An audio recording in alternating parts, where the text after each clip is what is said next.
I did feel like today, perhaps more so if it had been 21st of June as promised on the roadmap, that today we would really be celebrating. It's Freedom Day. Everyone's back into the realms of sanity and self-responsibility, and we're getting back to normal life. Irreversible. It's all normal. Except there are very strong clamour, certainly in the media and among some scientists and medics for us, and many politicians as well, for us not to have Freedom Day today, to keep wearing the mask, keep having social distancing, not have all those freedoms. And many who are desperate for the freedoms worried that they'll only last for a matter of months or possibly even weeks. How do you feel today on so-called Freedom Day? Well, it's a positive step, but I think you've got to also recognise over nearly a year and a half there has been a change in mindset. And now instead of people saying, what do you mean? How can the government tell me that I can't have more than 5 guests in my own home, or that I'm not allowed to see my children or grandchildren?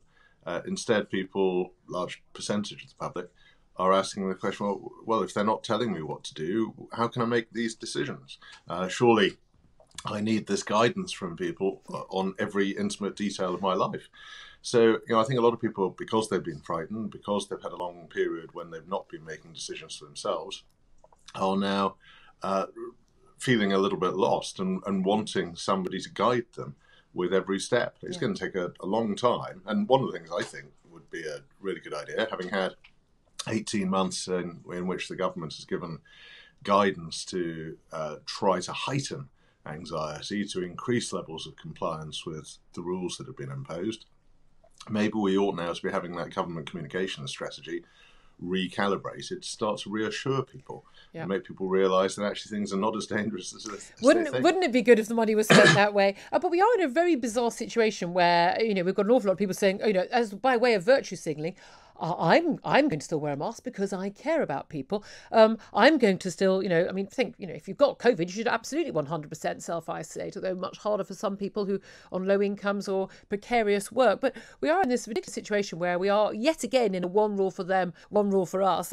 We've got not only the Prime Minister and the Chancellor apparently thinking they were going to get away with taking part in this test pilot scheme, which apparently Michael Gove was able to use when he returned from the Champions League final in Portugal, where they would just have to complete, test and test and test every day instead of self-isolating. Not available, or to NHS staff it will be available from today, but not available to anyone else. But of course what we do is just totally unimportant, obviously. But also in the House of Commons, MPs are going to be told it's up to them to decide whether they want to wear a mask or not. But the staff, those who are doing the cleaning and serving in the canteens and they're being told they have to wear masks. We are really, same as G7, world leaders standing around without masks, the waiting staff wearing them. We are really into a us and them situation in this country now, aren't we? Isn't that dangerous?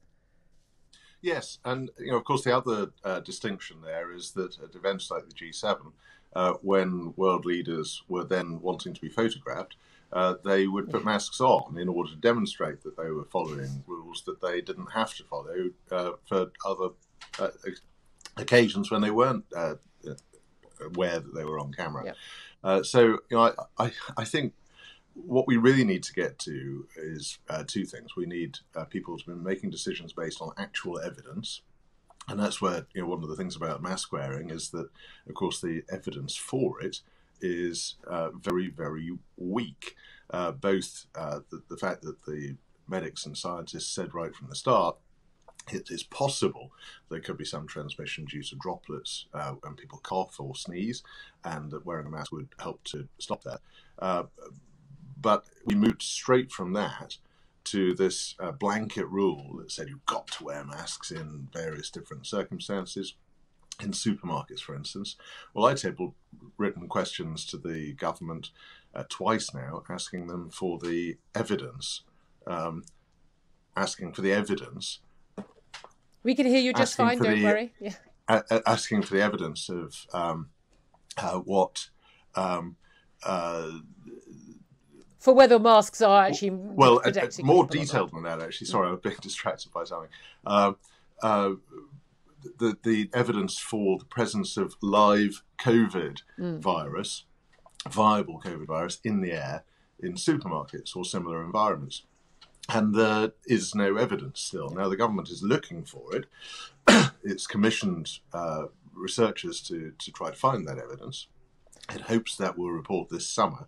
But as of now, they don't have the evidence. No. So we moved based on very little real information from something which was possibly a benefit to something which was mandated by law, with no evidence in between the two this is things. So we need decisions based on evidence. But we're constantly told we to get back to the point where people expect to make these decisions themselves. Yeah, but Sir Graham, we're constantly told, well, what is the evidence you have that masks don't work? Well, I mean, the fact that we've had mandated mask rules and COVID cases keep going up would suggest to me that perhaps they're not doing the job. Oh no, it'd be much worse if we weren't wearing those masks. But again, we know, the CDC in America, Anthony Fauci, back in May said if you're double jabbed, don't need to wear a mask even indoors, and they're sticking to that. And people, Fauci was the hero of many who were pro-mask until a few months ago, but then he said the wrong thing and was not sticking to the church rules of masks. But let's talk about this pandemic. The Prime Minister and the Chancellor wanted to take part in this pilot scheme, which apparently isn't available to any of us mere mortals who do completely pointless jobs. But it was available to them to not have to self-isolate. They could just be tested every day, and if they tested negative, could continue being their work. Now, there'll be many people, including myself, who was just, I'd quite like the Chancellor, the Prime Minister still at work. Certainly, even the Prime Minister has had COVID. I can't remember whether Rishi Sunak has had it or not, but certainly the Prime Minister's had it. They've both been double jabbed. For goodness sake, they're not going to get any safer than this. What's the point of them self-isolating? But I would argue that about anyone running a business, working as a taxi driver, or as we now know, NHS staff. Why did you think the Prime Minister and the Chancellor and any of their staff thought for a nanosecond that the public were going to put up with them having a different rule for them than for the rest of us? I don't think they would. But the real answer, obviously, is that it makes perfect sense for people to test every day rather than isolating for a long period of time just because of a supposed contact. So the good thing that ought to come out of this situation is an early shift to everybody being put in the place that the Prime Minister and the Chancellor thought they were going to be in. If you're told you've been in contact with somebody with COVID, then instead of it being expected to isolate for 10 days, you could simply test regularly. Take a little bit of extra care, therefore, to make sure that you're not going to pass an infection on to other people. But people would be able to get on with normal life and not just by category as to whether they happen to work for the National Health Service or happen to be a cabinet minister or whatever other essential key worker status. It should apply to everyone.